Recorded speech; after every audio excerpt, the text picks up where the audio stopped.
Good afternoon. We are having a conversation with Western Soapberry. Now, I would show you a picture. Why will it end if you want to stick around that long? In the meantime, this will come on air tomorrow, which will be February 25th on a Tuesday. So, sometimes when I do these readings, I think of a subject first, and then I flip through a book, which I can't reach at the moment. I just flip through it, and whatever comes up is the tree I talk to. Or sometimes I flip through the book and pick out a tree and say, what do you want to talk about? But today it was what I had a subject in mind. And the subject I had in mind was, I have noticed, well, in terms of the political situation, which everybody I'm sure is familiar with to a certain extent, that there is a lot going on that's upsetting a lot of people. And I think people are beginning to understand that there's something happening. You can't depend on leaders, and you have to be your own leader. You have to get in there and do something. At any rate, so the title of this reading is called Power to the People. And so the tree told me, in the world of trees, there are the biggest and the tallest and the most obvious. They get all the attention, and often an area is named for them. Then there are the secondary or understory trees, who don't get as much sun or notice, but are just as important, if not more so, than the big trees.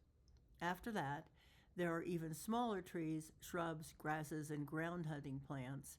And then, of course, there is a vast underworld of tiny or microscopic creatures living in and amongst all the roots, feeding us trees and other above-ground plants and creating a base for all the life up here on top. Altogether, we make a community. We create space for hundreds of other living things that fly, climb, crawl, burrow, hunt, and make a home to raise their families. We are, collectively, the forest.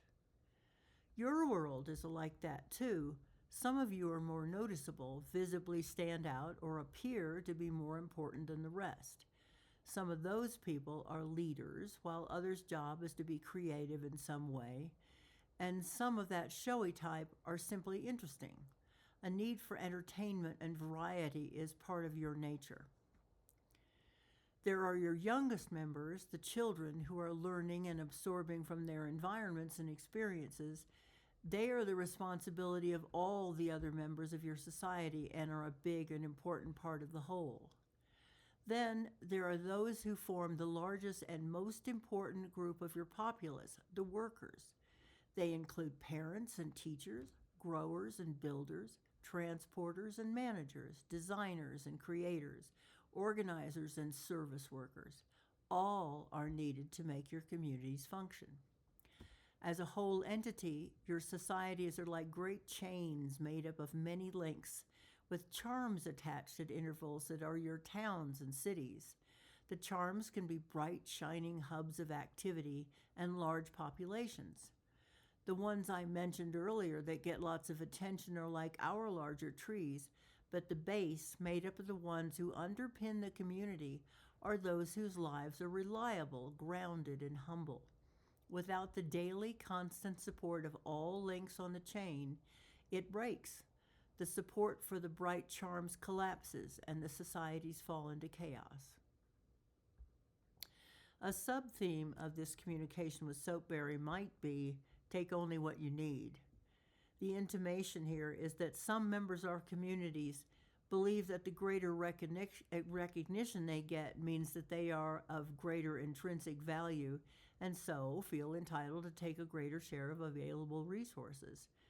If big trees took everything for themselves and left the rest of the population of the woodland with only the bare minimum to survive, it would dwindle in size and variety, the birds and other animals would leave, and the forest would eventually die altogether.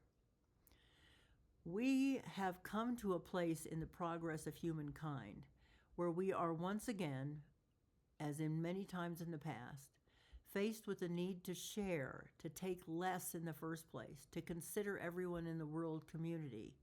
And that, by necessity, is all life of all kinds and shapes and sizes. We have learned what is right and wrong through the teachings of many wise ones that have come before. But the time has come where we must apply the wisdom we've been given, and there is no longer a choice to delay because the planet is not going to survive us much longer because there's so many of us and we have so many things that we've invented that could just destroy everything, and we are not paying enough attention. Because of current events, this choice is in the process of reaching the upper consciousness of the world's population. And the everyday citizen is beginning to see that they are the ones who can take us into a bright future that is just and right for all. We cannot and will not depend on leaders to do it for us. Power to the people. Now, here's some pictures of the Western Soapberry. As before, I have to get to here. There. This is a smallish tree.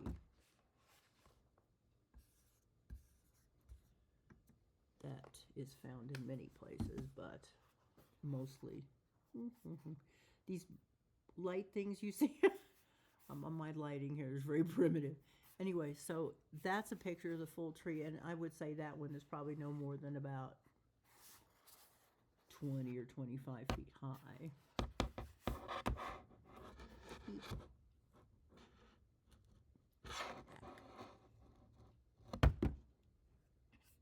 Maybe that first. Come on, you.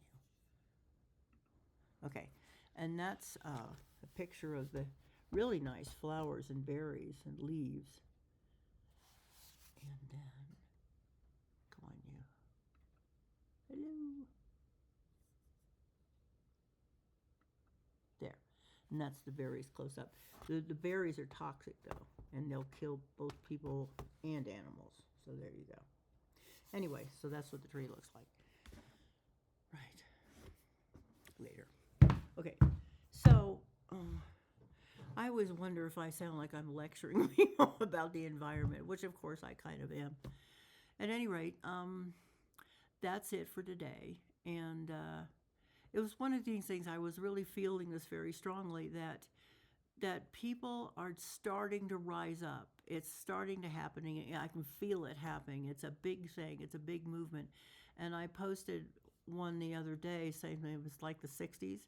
Because in the 60s, I mean, for those of us who were there, and you had to be kind of old like me to know it, I mean, there were so many things happening. There were world leaders, there were movements. It was the women's rights were coming along, and it was really a big deal because after the 50s, which was incredibly restrictive and stiff for everybody, it had been after World War II, and so much had happened. There was just evil had been there, and the anti-Semitism was just god-awful, and things people went through. And so after that, everybody was kind of traumatized. But we also saw, and so they would come home from the war, and they just wanted to get back to having a life, you know. But after a while, all these things started happening, like I say, women's lib, and it wasn't just that. It was, in my mind, what I look at in hindsight, was that there was this big wave of energy that just engulfed the planet, and there was so much happening. People felt freer.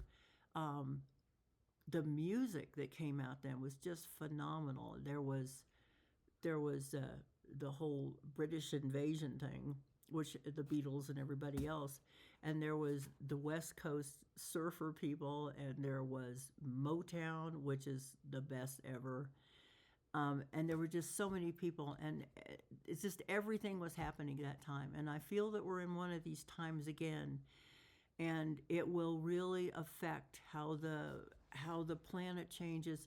And I believe that we will eventually, because this is the time of the people, this is the time of Aquarius, finally, the age of Aquarius. And I think that as it progresses, we will if you like, take responsibility for our own lives and work with each other and overcome the prejudices and the lies and the silly things that we all just have lived with for so long.